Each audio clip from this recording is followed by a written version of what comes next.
Hello, and welcome to Can AI See Me? Human Dignity, Identity, and Moral Agency in Global AI Governance. My name is Reverend Dr. Marian Edmonds-Allen, and I'm the Executive Director of Parity, based in New York City. Some time ago, I was sitting with a faith leader, a brilliant, deeply rooted woman who had just spent an hour trying to get an AI system to help her think through a pastoral crisis in her congregation. She looked at me and said, "It kept giving me answers, but it never once asked me who we are." That sentence is why we're here. And I'm delighted to introduce you to an amazing group of people, beginning with Pritpal from London. Hello, thank you for the conversation, Marian. So before we go forward to AI, I wanted to step back into history. So when I was growing up in London, in England, I would hear experiences from my grandparents around their experiences in World War II.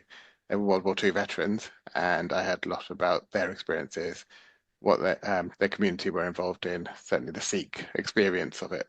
But going into school, reading about it in the books that I read, I never ever heard the story of anybody from the Commonwealth, other than perhaps Australians and Canadians who might have been supporting the Americans who were here, supporting in World War II. But nobody looked like me. So there was this distance between what the reality of my lived experience was versus what I was learning. Obviously, as I've grown up, I've learned more, and I've been able to access more resources, which have shown me exactly what the contribution from people from all over the world was in World War II. But again, that didn't match what I was necessarily learning. So to think about the powerful stories that I had in my life, and the disconnect I had with possibly the information that I was accessing was really problematic in terms of the way my worldview was formed. And today's quite an important day because there's actually 11,000 additional names from the British Indian Army that are being inscribed on memorials in Belgium who died, and their names have only just been identified so many years later. When we thought about faith and AI, again, there's a very similar experience because when I think about faith as a Sikh, we have divine scriptures, which are our living guru. So for us, Sikh means learner. So it's somebody who has to learn. And we have to experience from the divine scriptures that the gurus have given us and left us with. And what can be worrisome is when you're looking at things like AI, which provides you information, it then leaves out that experiential side, the spiritual side, the connection, the personal connection that we're supposed to have with the divine. So when I sort of think about, does AI see me? There's the information that's being fed in, which might come from a particular worldview, but also there's the real lived experience side of it, which perhaps won't resonate. So there's sort of a historical and a futuristic link into how I think we should perhaps be viewing AI. There needs to be a wider worldview. There needs to be a wider understanding around how it can support people's experiences in life, as opposed to perhaps lead us in life. Don't know if that helps answer the question around, does AI see me? Pritpal, thank you so much. And thank you for your work in the world as chair of the LGBT Sikh Inclusion International Group, as well as co-chair of the International LGBT Religious Freedom Coalition. Now we're going to turn to Pauline, and Pauline is the executive pastor at Free Community Church, the only LGBTQ plus affirming church in Singapore. Thank you so much for having me, and hello everyone, welcome. Firstly, thank you. I want to say that what I'll be sharing is not just my own lived experience, but also the experience of our faith community as we grapple the use of AI and how we can better engage with it. So the question is not just when has AI seen me, but when has AI seen us or not seen us? I started using AI last year to help consolidate research for my sermons, and to edit my scripts so they might be more succinct and eloquent. And what I noticed was that while AI can be very helpful in consolidating all kinds of research materials, it is only helpful if I have prior knowledge and could point out what's accurate and what's not. And also, a few of my church members shared their honest feedback at the difference they felt when they noticed the use of AI in my sermons. They shared how AI writing can often have a hollow and smoothed over facade, and how that can take away from our humanity. And of all places, shouldn't the church be where we can feel most human? And that just broke my heart. And I thanked them for being so open and honest with me. I told them I could feel their sadness over the loss of my voice and unfiltered thoughts. I thanked them for reminding me that my voice is valuable and unique. And I told them I am committed to embracing and articulating my voice with authenticity and passion. I've realized that as a queer Asian woman pastor, as a minority among minorities, AI doesn't represent me well at all. AI is fundamentally built on the data of the majority. So I figured it's especially important that my voice shapes the future of AI and not the other way around. As a church, our leaders and members are currently grappling with the morality and ethics around the use of AI and how we can better engage AI as we seek to flourish in our lives, in our relationships, in our spirituality, and in our service towards love and justice. And just this past Saturday, our board and council, together the pastors and some of our members, were deliberating over the drafting of a policy around the way we could engage AI as individuals and as a community. We thought perhaps we could have practical guidelines that are undergirded by our philosophy and values as a faith community. Then one of our members suggested that instead of practical guidelines, perhaps a framework with a list of reflective questions might be more helpful. Questions such as, 1, does this lessen participation in the body? 2, what are the hidden costs, atrophies, and avoidances, and how do those shape who we are becoming? 3, would this erode trust and relational closeness? And 4, given the above, is there another way to accomplish what we're trying to do? We all agreed that this approach is so much wiser than having static guidelines, even if we were going to keep revising those guidelines. And it reminded me of Marian's personal moral compass, actually. So as a team, we decided our next steps are to discern and articulate together our philosophy, our values, and a set of reflective questions to guide us with regards to our engagement with AI. With the rapid growth of AI, I think one thing that we are very clear is that there's a need for the continuous practice of reflexive praxis within our community. So action, checking in with ourselves and each other, and then changing or adapting as we go along is what we're committing ourselves to. Thank you. Pauline, thank you. And thank you for that very helpful framework as well. Glen, now we turn to you. Glen defies description in some ways because Glen is at the forefront of what we are talking about. Glen is the founder of RadicalxChange and other organizations. And Glen, you are in South America, I believe, right now. And we're so grateful that you're here. Thank you so much, Marian, and thank you to everyone for having me here. I think the question posed today is an incredibly important one, and we can build on it maybe to an even more empowering question, which is, how could AI see me? What would that mean?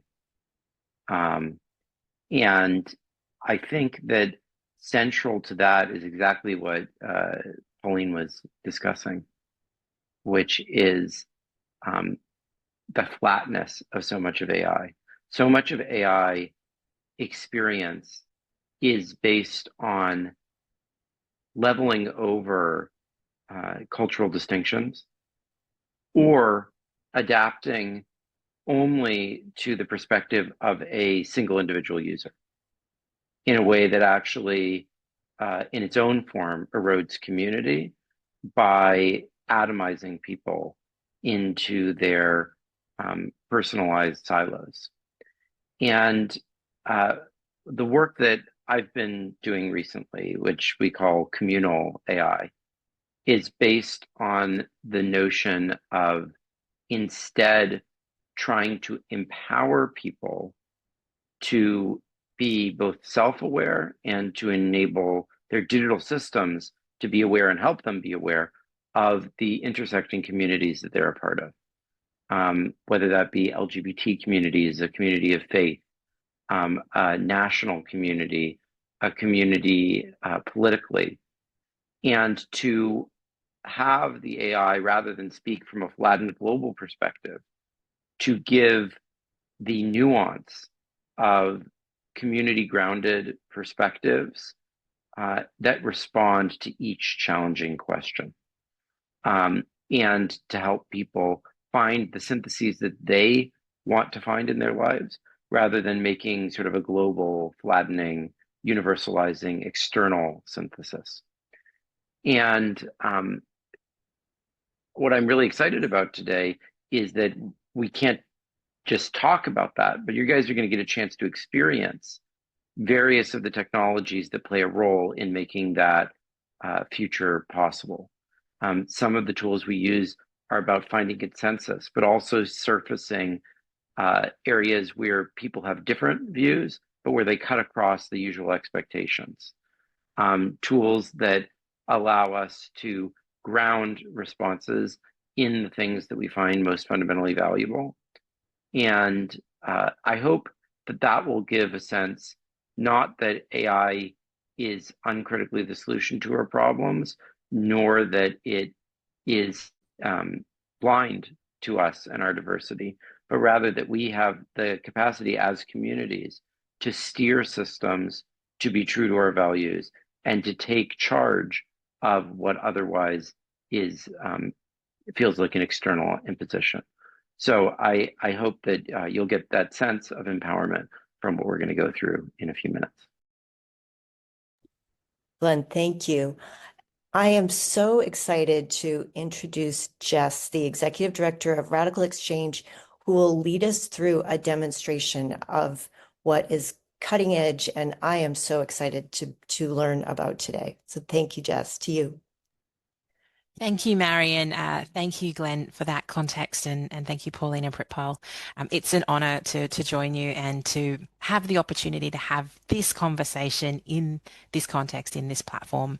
The idea that we can actually draw on the experiences of everyone who's here with us today to create an alternative, a new path forward, the kinds of frameworks that Pauline's talking about is incredibly exciting. So I want to start by introducing you to RadicalxChange and to our team, what we do, the part of the tech ecosystem that we work within, and then give you an introduction to these tools. And an experience of actually using them. So I will begin by sharing my screen.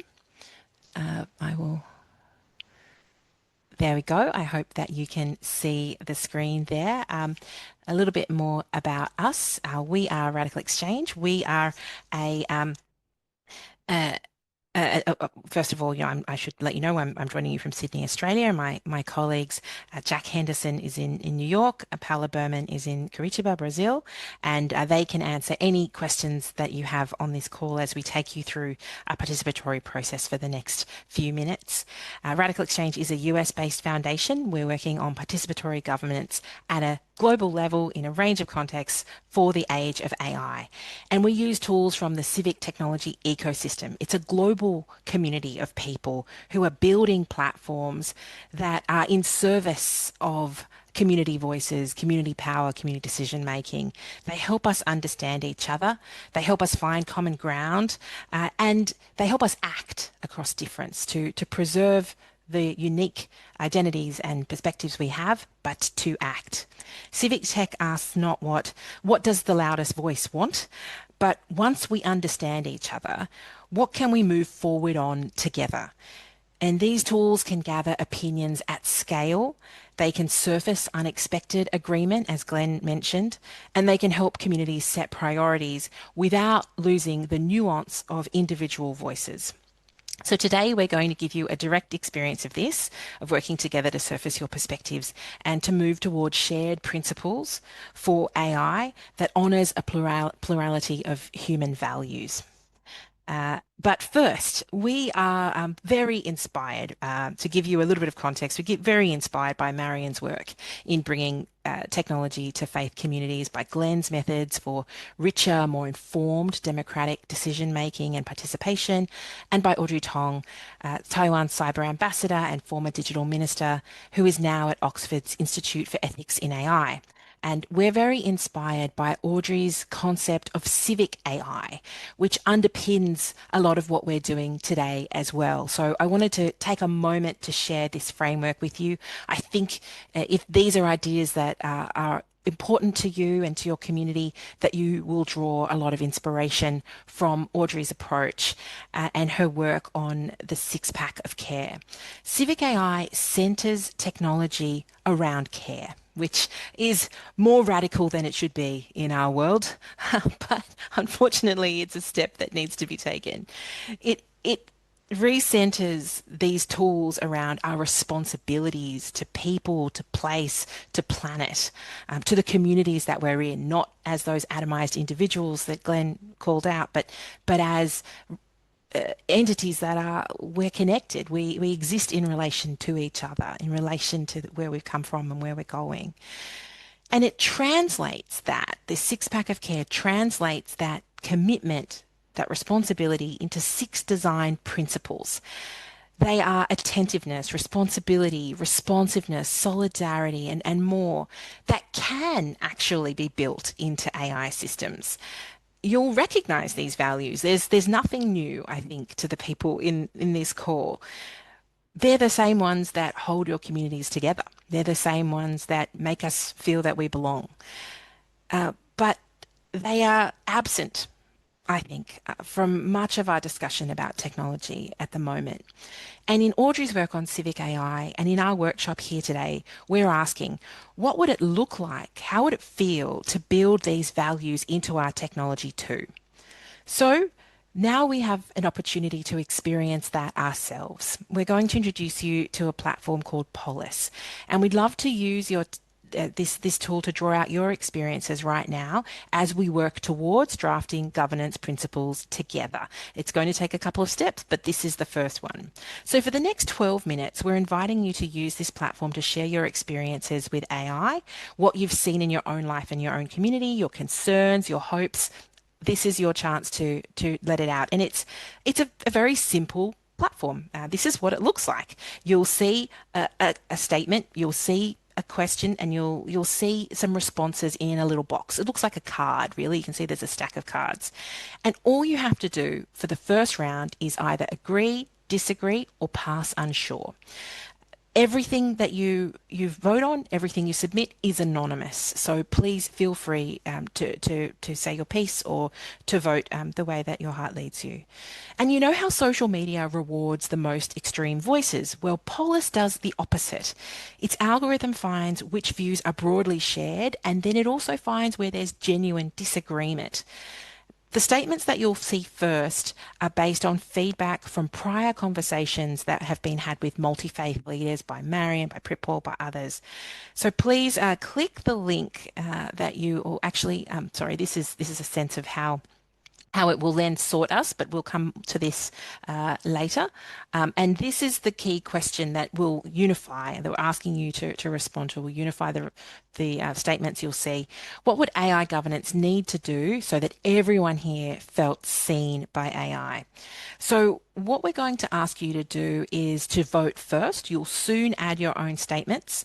We have 2 minutes for this round of voting. I will next go to a QR code so that you can go to the platform. But don't worry if you don't make it through all the statements. Just read them and give us your reactions. Please stay on the Zoom and we will give you a signal when the time is up. Sorry, I've got to, oh, here we go. This is the QR code. If I could ask you all to scan this now. There may also be a link in the Q&A section of the chat. There's a question about using Pol.is without a login. I think we can respond to your question there. It should just be open to use. I think that should be an open link. But please scan that now. I will set a timer and we will come back to you in 2 minutes. Your task for now is just to review the statements that are already here.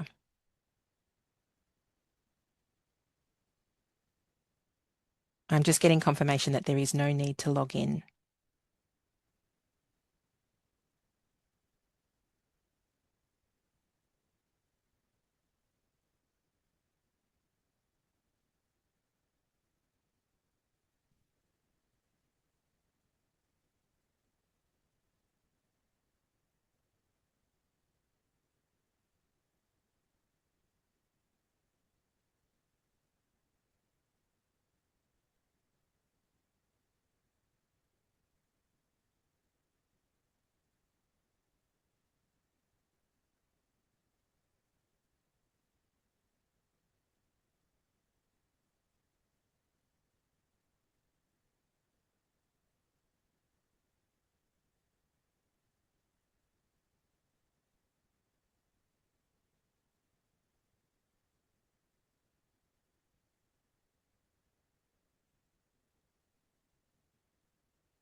We have about 30 seconds left in this round.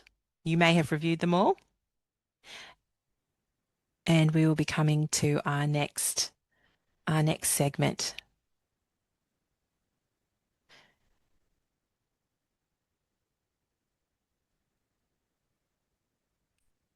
Thank you for your contributions so far in voting. Now we'd like to invite you to share your own comments. So if you come back to the Zoom screen, it's possible for you to add as many statements as you like, as many as come to mind as you think about these questions.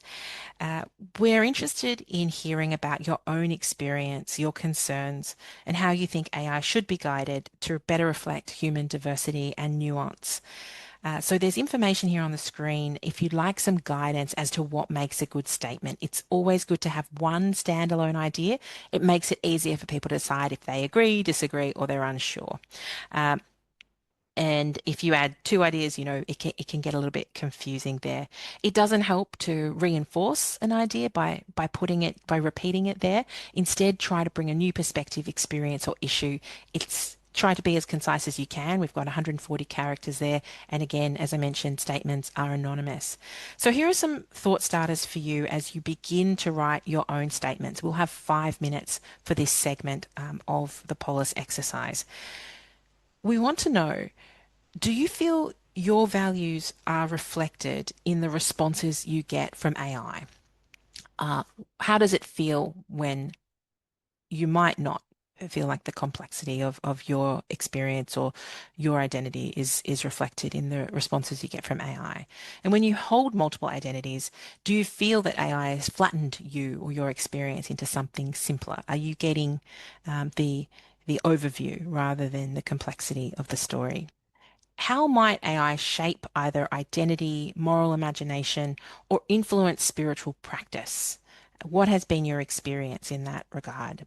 And what do you think this means for how values are passed on to the next generation, that process of formation? How does this tool potentially change that? Now, don't worry too much about solving the problems in your statements of how we govern AI, although I love the idea like the frameworks or the principles that Pauline was talking about earlier. We will come to that in our post-event step, but please do share any insights or instincts you have if you already are thinking about that next step. So you have 5 minutes here. If you've still got that link open, please go back to it and just refresh. If you scroll down past the cards, you'll see a box where you can start to input your comments. We will have 5 minutes again for this segment. I will go back to the QR code if you need it again, but otherwise, please just return to the code that you were using, to the web page you were using before. And you have 5 minutes for this segment. Please do let us know in the Q&A if you have any questions, and we will respond to you.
We're about halfway through.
Just a couple of seconds left here, and then we will move on to the final stage of the Pol.is deliberation for today. We have already got more than 50 statements and much more coming in.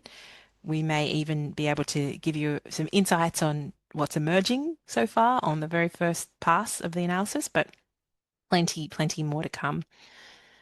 So we've got about 15 seconds left or so, and then we'll move on.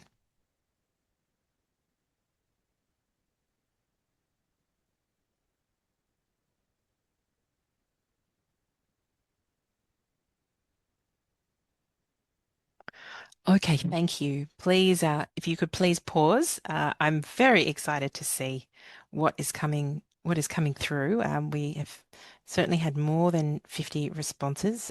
We are starting to see some areas of common ground, but we'll share a little bit more on that shortly.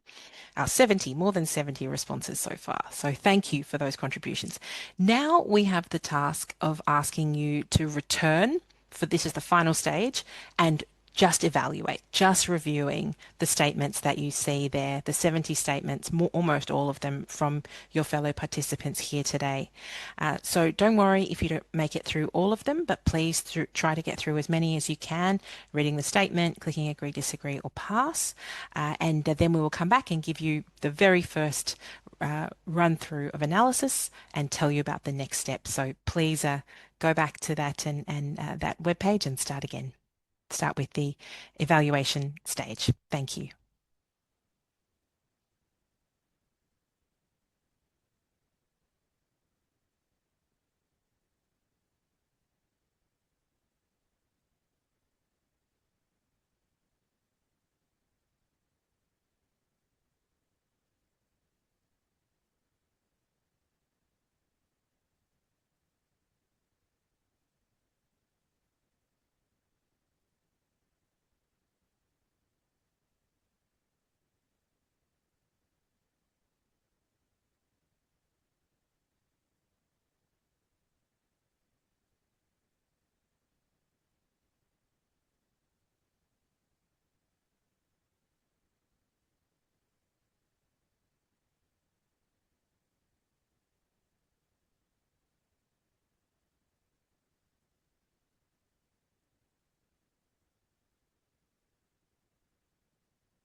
So for the evaluation, if you're you've got someone who's having a little trouble with that, essentially you just click refresh and you'll see that the cards are still there, the stack is still there, but there's a lot more cards. We've got over 70. So just continue in the same manner as the first round, evaluating those cards that are there now that have been submitted by your fellow participants.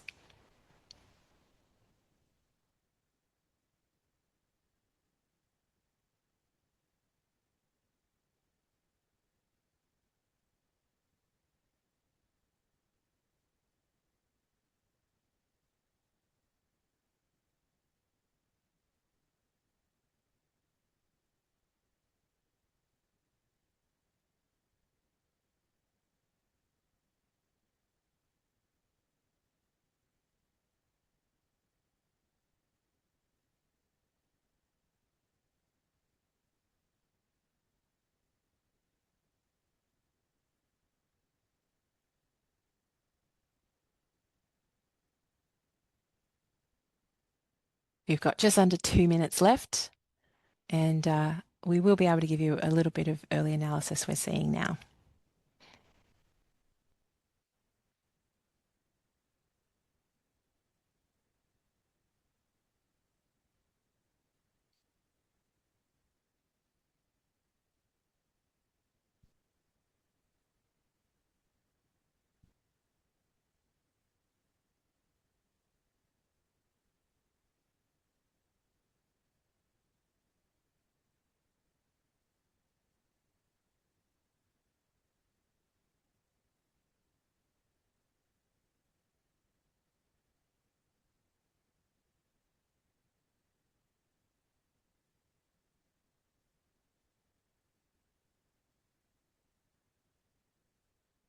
One minute remaining.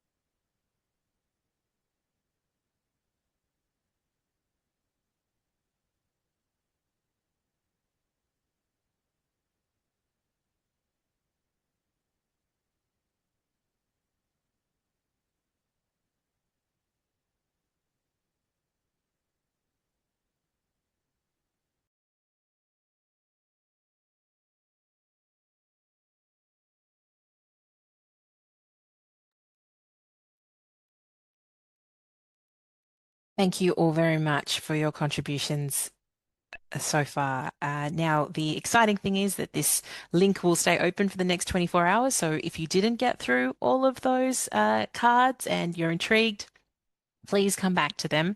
We would love to keep hearing from you. And I know that didn't feel very social. We went from a really fantastic conversation earlier to a lot of silence. But I have to tell you, something that feels very simple on screen, that feels like a one person's reaction on screen, gives us something that's genuinely valuable. You know, it's a portrait of the different ways that our opinions divide, the different ways that we align and diverge. And it's a map of where your experience converge, where they pull apart. And it gives us a rich insight into the reactions that you have, and also where you might disagree on some headlines, but you actually have something solid that you can build on beneath the surface. I'm very excited to share more with you very soon. And we now will build on this foundation to answer this question together. What would AI governance need to do so that everyone here felt seen? Let's just talk you through the next few steps. The Pol.is results in more detail will come to you by mail. We'll quickly run through them now. We're going to ask you to join something called the Reflections Working Group. Now, this is an extracurricular activity. This is something that you can do if you have the interest, the time, if we've piqued your curiosity. We're inviting you to be a sounding board as we turn those bridging statements, those ideas that unify us, into draft principles. It's not a big commitment, but it is probably about an hour and a half of your time over the next week. There's a sign-up link that we will share in the chat, and I will also share on screen very shortly. We will also send you a link to a quadratic vote. I'll tell you a bit more about that. That is the process through which we will prioritize those principles. You'll also have 24 hours to participate in that quadratic vote. And all of this will feed into the Geneva Reflection Principles, our submission to the Joint Secretariat that we hope will come from this session. So let's drum roll, please. I will take you to the results of that. The top line results, but very first thing, I'll just run you through quadratic voting. We will also send you a video and more information on this in the email. Quadratic voting was developed by Glen Weyl, who you met, who's on this call, and who's the founder of RxC. It's an extraordinary tool. It is a tool that will, here we go. It gives you a budget of voice credits, and you can spread them widely or you can concentrate them on what matters most to you. And when you do that, concentrating gets expensive. So one vote costs 1 credit, 2 costs 4, 3 costs 9. You have to make a trade-off when you have an intense preference. And it is a process that captures not just people want, but how much they care about the outcome, how committed they are to the outcome, and it prevents the domination of the majority.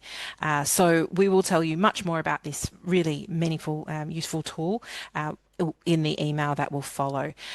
Now, in the few moments that we have remaining, I wanted to just quickly show you that we are starting to see some results emerge, some groups that are emerging here that where we're seeing that this group is worrying about how AI might be undermining genuine human-to-human connection. There are some things they really agree on.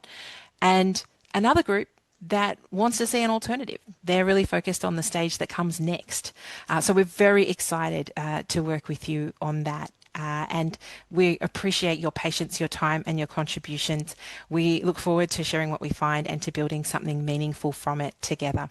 Thank you for having us, and throw back to you now, Marian. Jess, thank you so much. How exciting and energizing. And as you said, we were silent, but I felt so connected to people from around the globe, reading their statements, and I really felt like I was part of a global process. And so I'm so grateful to you for leading us through that, Glenn, for all that you've done to create this technology. This is tremendously exciting. In the couple minutes we have left, I want to turn to each of our panelists just for closing thoughts. Pritpal, starting with you. So the great opportunity now is to look at how we could learn from the past to help us develop the technologies of the future, make them something that we can coexist with as humans. Thank you.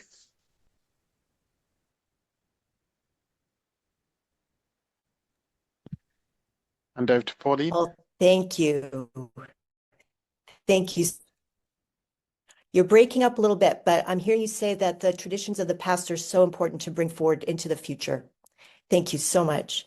Pauline, to you for a closing comment. I think realizing that we do have agency, that this is not a helpless process for us, I think it's really important to me and I think to all of our communities, and that we have so much that we can do to help shape this process moving forward. So thank you for making this possible. Pauline, thank you. Glenn, a closing comment? I guess I just leave with the question, which is, what did the Pol.is process make you all feel about whether AI could hear you or not? Mm-hmm. Love that. And Jess, to you for a final comment. I'm so excited to work with any of you who would like to work more closely on how we turn this initial coming together into something with more depth and clarity, and to be a step that brings this perspective, this range of perspectives, to the greater work, the overarching work that the UN Joint Secretariat is doing right now through this process. So I hope to hear from you, and thank you again for participating.